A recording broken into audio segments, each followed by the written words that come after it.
make our people angry, because they will kill. Tonight on Let It Rip, the attack against the U.S. Consulate in Libya that killed 4 Americans. We will work with the Libyan government to bring to justice the killers who attacked our people. It now appears that attack could be the work of Al-Qaeda. The question is, was the U.S. caught off guard on the anniversary of 9/11? And it's the anti-Islamic movie that remains the focal point of anger in the Muslim world. But who's really behind it? For the most part, I think we all want the same thing, and that's bringing Belle Isle back to the heyday. That's what Mayor Dave Bing and Governor Rick Snyder want for Belle Isle, but will they get the go-ahead from the City Council? Time to let it rip. With us tonight, he's an expert in Homeland Security and the law, a Brigadier General with the Michigan National Guard, and a professor at Cooley Law School. General Michael McDaniel is here. Next to him, a man who served in the U.S. Navy before finding his true calling as a leader in the Muslim faith. He's the Executive Director of CAIR, the Council on American-Islamic Relations in Michigan.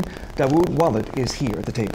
And a man who has served his state as Majority Leader in the House and who serves his country as a Colonel in the Army Reserves.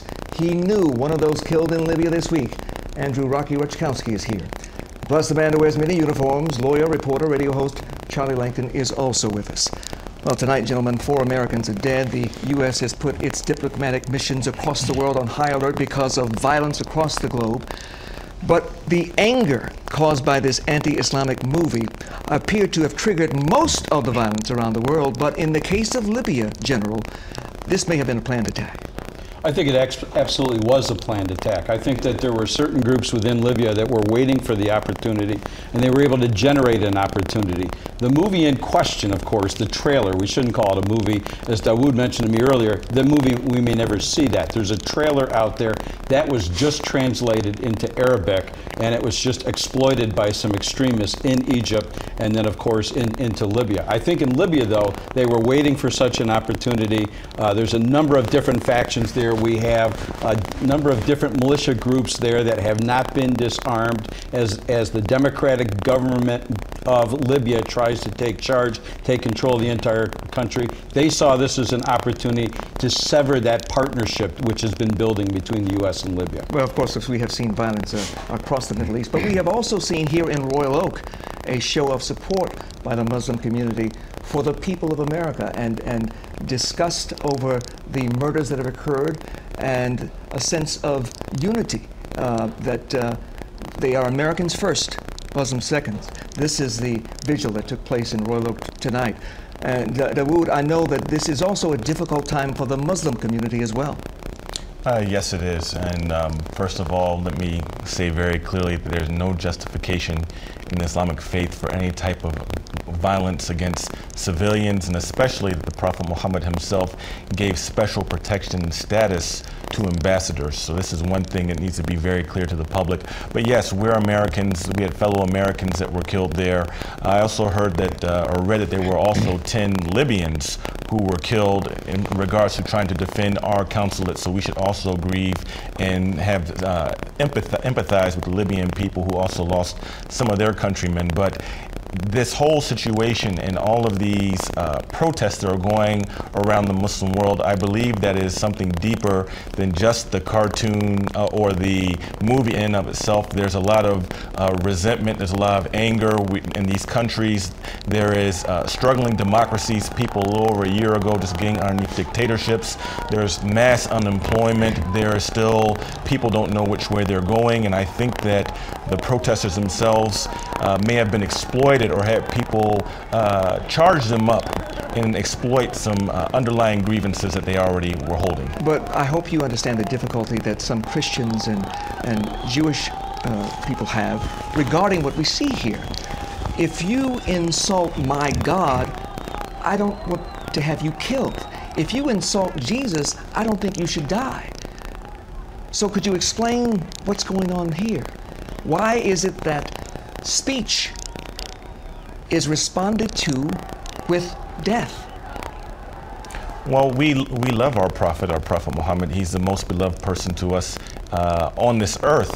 But I say to those protesters, if they truly love Prophet Muhammad, they should act like him. They should follow his teachings. He said in his quote, in his mission of the Quran, that whoever kills one innocent soul is like killing all of mankind. This is one thing. The second thing is there are 50 Muslim majority countries, 1.6 billion Muslims all throughout the world. And I would caution the American public to try to concretize 1.6 billion people by a couple thousand angry youth that are protesting in Cairo and in Libya and in Yemen. I just caution the public about that and place things in their proper perspective. We should not look at each other with such broad strokes. Yes. We're all individuals. But Rocky, you happen to know one of the people who died in Libya. Yeah, I worked with one of them when we did civil military operations out of the embassy in Nairobi.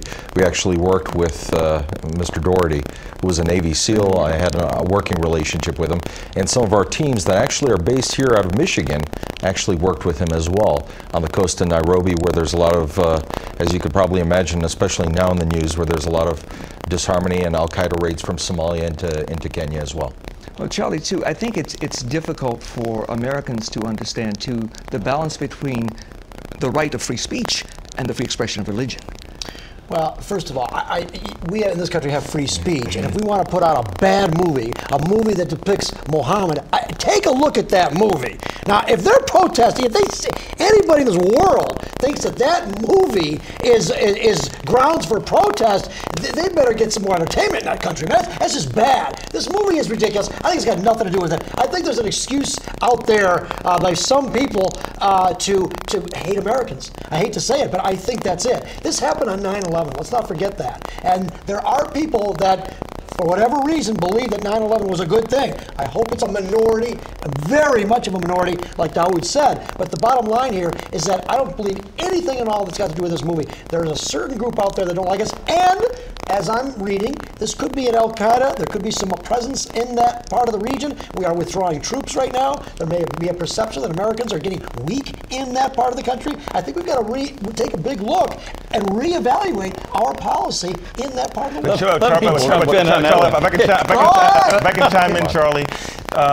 Just as we have the freedom of speech and expression, those people over there have the right of freedom to protest too. But not to kill. Where they cross the line, well, first of all, we don't even know if there were protesters who killed people in Libya or not. It was probably Al-Qaeda. But even in Egypt or Yemen, where they cross the line is going onto our actual embassy grounds and pulling down our flag, going on embassy property. That's which is an act of war against the United States. That's where they cross the line. But they have the full right to protest and go to the streets and say they hate that film. I have no problem with protesting, but this is not protesting. This is killing people. This is ripping down our embassy. But Charlie, as the general said, it's way over the line. Charlie, as the general said, this was a premeditated act. Yeah. They had RPGs. It was probably Al-Qaeda. It was probably Ansar al-Sharia, or else it was the Blind Sheikhs Brigade. There are a number of different sects there related to, affiliated with Al-Qaeda in the Maghreb. In northern Africa, they have all kinds of weapons, just as they moved into Mali. Let's face it, some of the best fighters in Iraq were Libyan, and now they came back to Libya. They were fighting against Gaddafi regime, but they weren't necessarily fighting for the U.S. And we also they were Libyan. I think more Iranian. But you're now seeing 11 countries where there's protests, and like Dawood said, that in these countries where the youth have nothing to do, they then protest against the evil empire of the United States.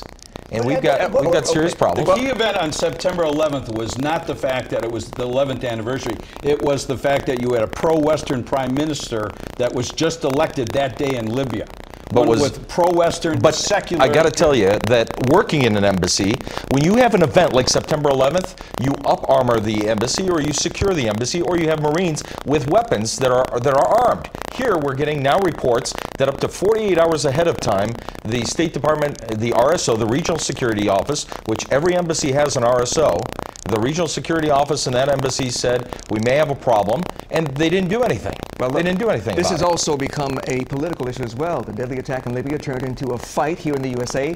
Both President Barack Obama and Mitt Romney now verbally attacking each other over what was said and when. I also believe the administration was wrong to stand by a statement sympathizing with those who had breached our embassy in Egypt, instead of condemning their actions. You know, Governor Romney seems to have a tendency to shoot first, name later. And as president, one of the things I've learned is you can't do that. Do you think it was irresponsible? I'll let the American people judge that. Gentlemen, we're walking a delicate line here. We must, in some aspects, condemn the content of the film while at the same time promoting our rights as Americans to freedom of speech. But Huell, the film is not the issue here. It's not the issue. It happened on the United States soil. What's more important, when in Rome, you do as the Romans do. Our State Department should have secured those embassies. The Marines should have had munitions in their weapons.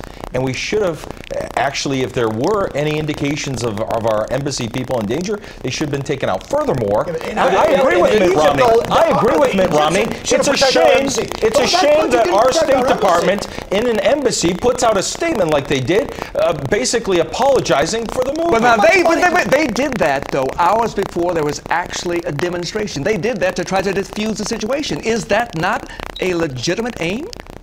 Absolutely, it's a legitimate aim. But let's ratchet it back here a little bit, folks. First of all, I don't want to get involved in the politics still being active in the military, so I'm not going to comment on the politics themselves. But if you look at the substance of the statement, were they trying to diffuse the situation? You know, it was a statement that was made by the embassy when there was the rioting outside. That was in Cairo. In Benghazi, we had an ambassador who had been there before. He was our representative to the opposition. So he had been building those ties in Benghazi for months. He was sort of outside the wire. So you can blame the State Department, but he had chose. I mean, the an ambassador is the equivalent of a 3- or 4-star general. He chose to go outside the wire himself. But General, don't we, the United States, should the United States expect some kind of security, local police, whatever the equivalent is, to guard our embassy? Absolutely. And that did not happen in Egypt for sure, and Libya didn't happen there either. It happened in both places. It was insufficient. And you're right that it is absolutely a requirement of international law. That's why some wonder if this was possibly an inside job, because we also have reports that some of the Libyan soldiers assigned to protect the consulate either deserted or informed the protesters, so what does that tell the attackers, where they could find the ambassador. That tells you we should wait and sort it out. You had extremists, you had common criminals, and you probably had women and children, and you had people who were just trying to provoke the situation. You've got to sort out who was there, find out exactly who was behind, was using this as a smokescreen, who was the force behind it, and I do believe it was Ansar al-Sharia or one of the other brigades. Absolutely. And then we have to go after those individuals. But we'll have to act extraterritorially, I think. So do we then act like the mob? Do we then identify the people who did this, go in and kill them, and then deny responsibility? Is that the way to do it? Wait a minute. Is that how we do that?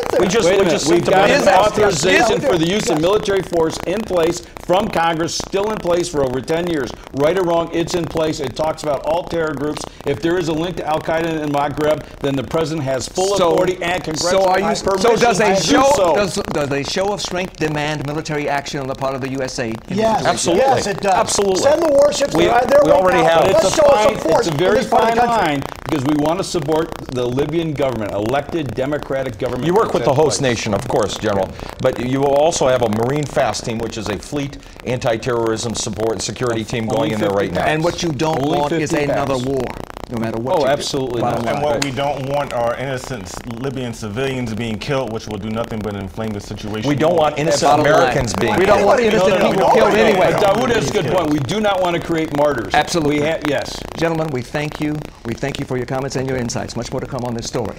Belle Isle, it's been called one of Detroit's crown jewels, but is the city council ready to give up control of the island to the state of Michigan? More Let It Rip when we return. Weekend, starting at 6.